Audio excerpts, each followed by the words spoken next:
হকারি করে জীবনযাপন ১২ বছর ধরে মুখ্যমন্ত্রীর কাছে দ্বারস্থ হয়েও ঘর পেল না পবন।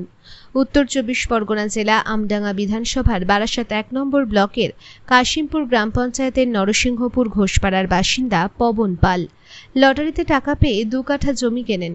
সেখানেই কোনো রকমে উপরে প্লাস্টিক টালি বেড়া বলতে বিছানার চাদর দিয়ে ঘর বাঁধেন।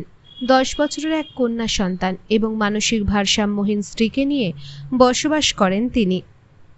তার দাবি, হকারি করেন, ট্রেনে কোনোদিন ৫০ টাকা, কোনোদিন ১০০ টাকা রোজগার, তা দিয়েই সংসার চলে। স্কুল থেকে মেয়েকে খিচুড়ি দেয়, তা দিয়ে দুবেলা চলে পেট। দীর্ঘ ১২ বছর ধরে একটি ঘরের জন্য একাধিকবার আবেদন জানিয়েছেন তিনি। স্থানীয় কাশিমপুর গ্রাম পঞ্চায়েত সদস্য, প্রধান, বারাসাত ১ নম্বর ব্লক, বিডিও, এসডিও, ডিএম অফিসে, এমনকি সরাসরি মুখ্যমন্ত্রী মমতা বন্দ্যোপাধ্যায়ের ফোন নম্বরে ফোন করেও আবেদন জানিয়েছেন। তারপরেও মিলেছে শুধু আশ্বাস। বর্ষা হলে ঘরের মধ্যে জলে ভর্তি হয়ে যায়, সাপ পোকামাকড়ের উপদ্রব হয়। পবনবাবুর দাবি, এই দুর্দশার কথা পঞ্চায়েত অফিসে জানাতে গেলে কিছু টাকা দিয়ে আশ্বাস দিয়ে বাড়ি ফিরিয়ে দেন পঞ্চায়েত প্রধান। তার আরও দাবি, টাকার অভাবে ইলেকট্রিক অফিসে আবেদন করতে পারেননি। ২০০৫ সাল থেকে অন্ধকারেই জীবনযাপন। রাতের আলো বলতে মোমবাতি এবং একটি কিপ্যাড ফোনের আলো, তাতেই রান্না, খাওয়া, মেয়ের পড়াশুনো সব চলে। এই বিষয়ে পবনবাবু জানান, মুখ্যমন্ত্রীর কাছে অভিযোগ করেছেন বলে ঘর দেবেন না স্থানীয় প্রশাসন। পবন পালের এই অভিযোগ সম্পূর্ণ মিথ্যে বলে দাবি করেন কাশিমপুর গ্রাম পঞ্চায়েত প্রধান মেঘনাথ দাস। তিনি জানান, ঘরের জন্য ছবি তুলতে গেলে তার বাড়িতে কেউ না কেউ থাকার জন্য ঘরটি দেওয়া সম্ভব হয়নি। তবে এবার ঘর আসলে সবার আগে তাকেই ঘর দেওয়া হবে। এই বিষয়ে বারাসাত ১ নম্বর বিডিও রাজীব দত্ত চৌধুরী জানান, বিষয়টি আমার নজরে এসেছে, তদন্ত করে দেখা হবে কেন উনি ঘর পাচ্ছেন না। নির্বাচনের সময় মানসিক ভারসাম্যহীন স্ত্রীকে নিয়ে ভোট দিতে আসেন পবন পাল। দীর্ঘ ১২ বছর ধরে একটি ঘরের আশায় প্রশাসনের বিভিন্ন দরজায় কড়া নাড়ছেন। তারপরও কেন চুপ জনপ্রতিনিধি থেকে প্রশাসন?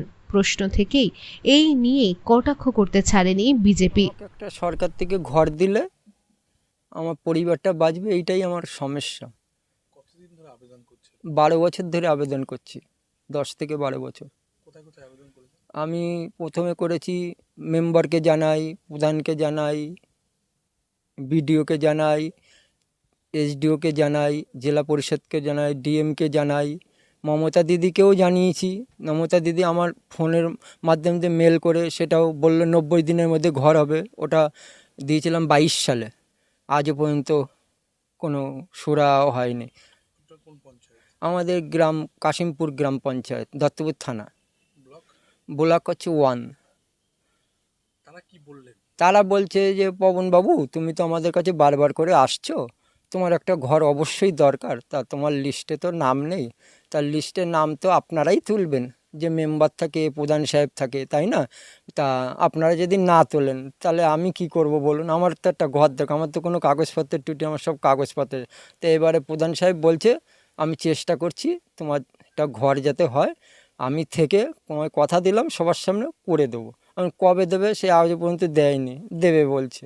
কতবার জমা দিয়েছেন? জমা তো বহুবার দিয়েছি, অন্তত ১০ বার করে সবার কাছে কাগজ জমা, সব কাগজ আমার কাছে আছে, আমি সব রিসিভ করে, ওই অরিজিনাল কপি ওরা তো নিয়ে না, আমি রিসিভ করে জেরক্স কাগজগুলো রাখি। কত বছর ধরে এই অবস্থা? এই ১২টা বছর ধরে। আমি জমি কিনেছি ২০০৫ সালে, আচ্ছা, তারপরে এই প্লাস্টিক টাঙিয়ে থাকতাম। ঘরের এখন কি পরিস্থিতি? ঘরের তো অবস্থা ভালো না, এই ঝড় আসলে ভেঙে যাবে, ক্লাবে যাব, জল আসলে ডুবে যাব, এরকম পরিস্থিতির মধ্যে আছি। কি দেওয়া আছে মানে ঘরটা কি? এই প্লাস্টিক সব রকম আছে আর কি, প্লাস্টিক আছে, বিছনার চাদর দিয়ে ঢাকা আছে, কোনো রকম মানে আর কি প্লাস্টিক সব যে যার কাছ থেকে যাই, গরিব মানুষ যে যা দেয় নিয়ে আসি, সেইভাবে কোনো রকম একটা কুঠির করে আছি। বর্ষা হলে কি করে? বর্ষা হলে তো ওই জলের মধ্যেই থাকি, জলের মধ্যেই। এখানে এটা চৌকি, আমাদের এই জিরাট ঘোষপাড়ার ঠাকুরমশাই বরুণ মুখার্জি, উনি একদিন এসেছিলেন আমাদের বাড়িতে, তা বললে তোমাদের চৌকি নেই, আমি বলছি না দাদা। তা বলছে ঠিক আছে তুমি আমার বাড়িতে যেও, আমি একটা তোমার ওই চৌকিটা দিয়েছি, আমরা চৌকিটার পরে আছি। আপনার পরিবারে কজন আছে? আমার পরিবারে আমার বউ আছে, আমি আছি, আমার ১০ বছর একটা মেয়ে আছে, স্কুলে গেছে। কাজ কে করে? কাজ আমি করি, আমার পর দিয়ে চলে। আমার বউটা তো অসুস্থ। কি অসুস্থ? ও মানসিক রোগ, মাথা কার, সবাই জানে, আমাদের গ্রামবাসীও জানে, সবাই জানে। কি করেন আপনি, কি করেন? আমি হকারি করে খাই, কোনো দিন কাজ হয়, কোনো দিন হয় না।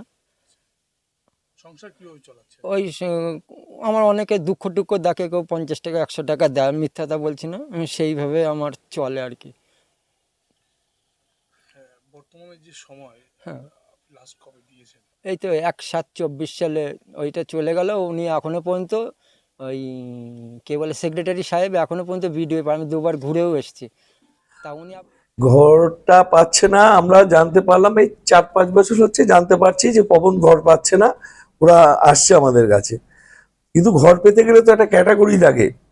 2013-14 সালে যে ঘর পেত তারা বিপিএল এর মানে P2 P1 এই সিস্টেমে ঘর পেত, যাদের লিস্টের নাম ছিল তারাই পেত। তারপরে আবাস যোজনা আসলো, তাদেরও লিস্টে নাম ছিল, সেই হিসাবে লিস্টের নাম ছিল না যখন সার্ভে হয়েছিল।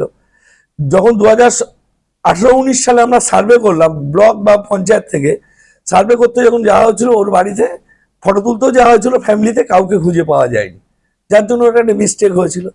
কিন্তু আমরা সব রকমভাবে ওকে সহযোগিতা করার চেষ্টা করছি। আগামীতে যদি ঘর যদি কোনো রকমভাবে আসে, সবার আগে ঘরটা ওকেই দেবো, যেহেতু 5 বছর ধরে কেন্দ্র সরকার কোনো ঘর আমাদের পশ্চিমবাংলায় ছাড়েনি, যার জন্য আমরা দিতে পারিনি। কিন্তু মানুষরা সত্যি অসহায় আছে। আমরা যারা রাজনীতি বা জনপ্রতিনিধি আছি, কিন্তু আমরা তো গাটের টাকায় ঘর করে দিতে পারছি না, কিন্তু যতটা পারছি আমরা তার পাশে দাঁড়াচ্ছি। এবং আমি কথা দিচ্ছি, ঘর যদি আসে সবার আগে পবন কুমার কাশিমপুরের মধ্যে ঘরটা পাবে।